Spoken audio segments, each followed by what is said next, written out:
ახლა კი დადგა დრო და მეც მზად ვარ იმისთვის, რომ უმასპინძლო ჩვენი გადაცემის მთავარ თემას, როგორც უკვე გითხარით, ბავშვთა და ახალგაზრდობის განვითარების ფონდის მიერ გამოცხადებულ საგრანტო კონკურსზე ვისაუბრებთ. აღნიშნული ფონდი 2000 წლიდან არსებობს და მას უკვე 60 პროექტი აქვს დაფინანსებული, ანუ მეზრიშვილმა გადახედა იმ ერთ-ერთ პროექტებს, რომელიც უკვე დააფინანსა აღნიშნულმა ფონდმა.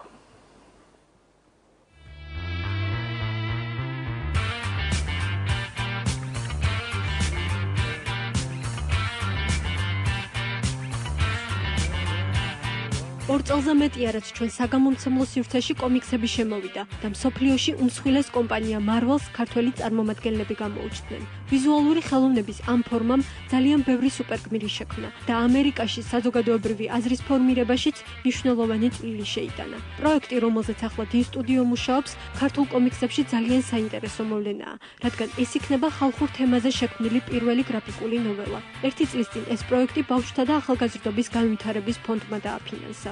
ქართული ბალადა ვეფხისა და მოყმესა, რაც დინ სტუდიოში ესე ვთქვათ დაიბადა, მუშავდებოდა ერთი წლის განმავლობაში როგორც პროექტი. ხოლო ბავშვთა და ახალგაზრდობის ფონდის დახმარებით უკვე ეს პროექტი გადავიდა სულ სხვა ეტაპზე. პროექტი მოიცავს ესეთ იდეას, რომ თვითონ ბალადა ვეფხისა და მოყმესა მთელი მსოფლიოს მასშტაბით ციფრულ ფორმატში გავრცელდეს უფასოდ.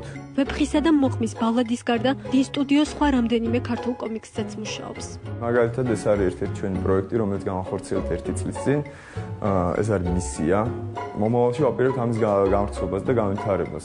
მუშაობის პროცესში ყველაზე რთული და შრომატევადი გრაფიკულ ნახატთან ქართული ხალხური ტექსტის ადაპტირება იყო. ვეფხისა და მოყმის ბალადის შექმნაზე 5 მხატვარი და რამდენიმე გრაფიკოს დიზაინერი მუშაობს. თუმცა მათ როგორც ამ პროექტზე, ასევე სხვა კომიქსების შექმნაში სამხატვრო აკადემიის სტუდენტები და სტაჟიორებიც ეხმარებიან. ყველაფერი დახატულია და მე უკვე ვაკეთებ ამ ფონტის შერჩევას, უკვე ადაპტაციას ნახატთან და შემდეგ უკვე წიგნად ან ჟურნალად, ასე ვთქვათ, შეკვრას ამ ყველაფერს. არ ვითვალისწინებთ კომიქსების ძირითად ჩარჩოს, ანუ ეს არის ახალი დამუშავების კონცეპტ არტის დამუშავების დონეზე არის. ბავშვთა და ახალგაზრდობის განვითარების ფონდის ვებგვერდი გახლავთ www.fondi.gov.g, რომელზეც განთავსებულია 2013 წლის დაფინანსებული პროექტები.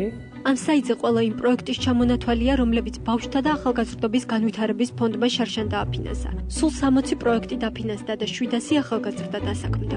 პროექტები მოიცავდა სხვადასხვა მიმართულებებს. რეგიონებზე ჰქონდა აქცენტი 2013 წელს. მაგალითად, ჭუბერში კალიგრაფიის სახელოსნო გაიხსნა, სტეფანწმინდაში ახალგაზრდული ცენტრი ჩამოყალიბდა, თიანეთში ახალგაზრდული გაზეთი გამოიცა. ბავშვთა და ახალგაზრდობის განვითარების ფონდისთვის მაღალმთიანი რეგიონების და რაიონების პროექტების დაფინანსება წელსაც პრიორიტეტული იქნება.